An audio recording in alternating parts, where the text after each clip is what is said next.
কেটে কুচোতে হবে, কুচিয়ে রসটা ফেলে দিয়ে ভাজতে হবে। থোড় ভাজা নুন মাখিয়ে কিছুক্ষণ নুন মাখিয়ে। এই আমারটা শুধু উঠে যাচ্ছে তো। ঠিক আছে, তুমি বলো না।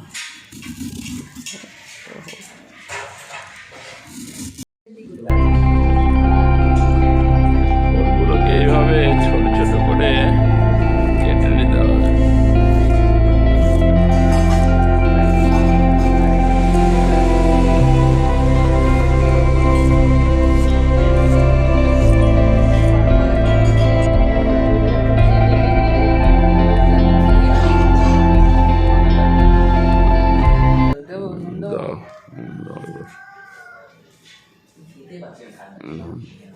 পরিমাণ মতো নুন দিয়ে দেওয়া হলো। নুন দিয়ে থোড়গুলোকে এইভাবে চেপে চেপে মাখাতে থাকুন যতক্ষণ না জল বেরিয়ে আসছে, থোড় থেকে জল বেরিয়ে আসছে ততক্ষণ অবধি মাখিয়ে যান। এইভাবে মাখাতে মাখাতে ঠিক হয়ে যাবে।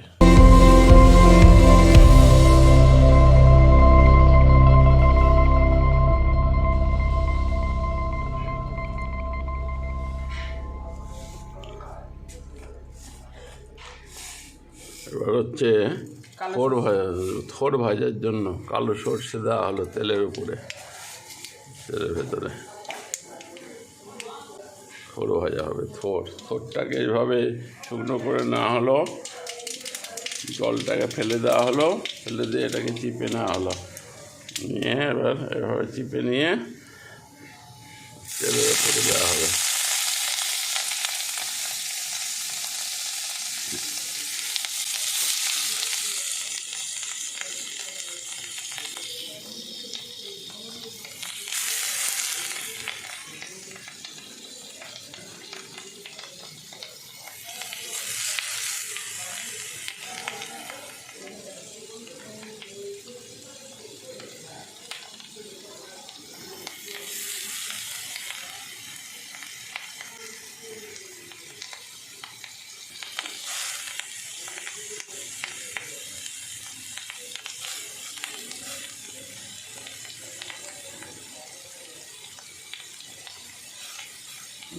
নুন দেওয়া হলো, পরিমাণ মতো সামান্য নুন দেওয়া হলো, একটু হলুদ দেওয়া হলো পরিমাণ মতো,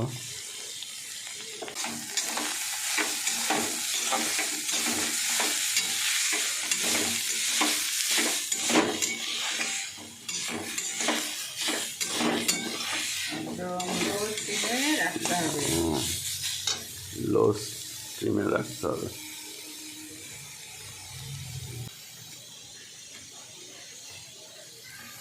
লঙ্কা দেওয়া হলো একটা চিড়ে, কাঁচা লঙ্কা রেখে ভেজে নিলেই হয়ে যাবে থোড় ভাজা। নেড়ে নেড়ে একটু নামিয়ে নিতে হবে।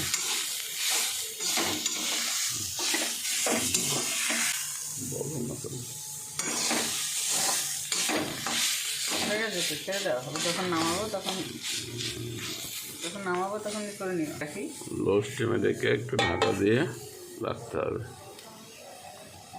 এবার মিনিট 5 পরে খেতে তো দেখা যাবে, মাঝে মাঝে নাড়তে হচ্ছে, মাঝে মাঝে ঢাকনা খুলে দেখে নিতে হবে এবং সামান্য নাড়তে হবে।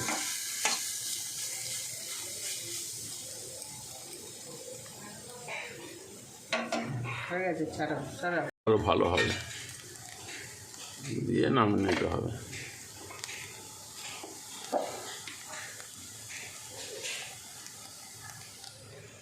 ওই যে সামান্য একটু চিনি দেওয়া হবে।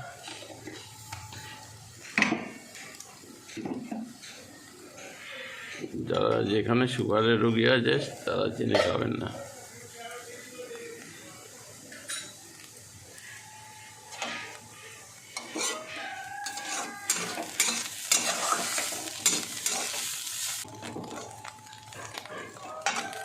হয়ে গেল আমাদের থোড় ভাজা সর্ষে ফোড়ন দিয়ে থোড় ভাজা হয়ে গেল। না আমি বন্ধ করে দিলাম। ঢাকা দিয়ে দিলাম।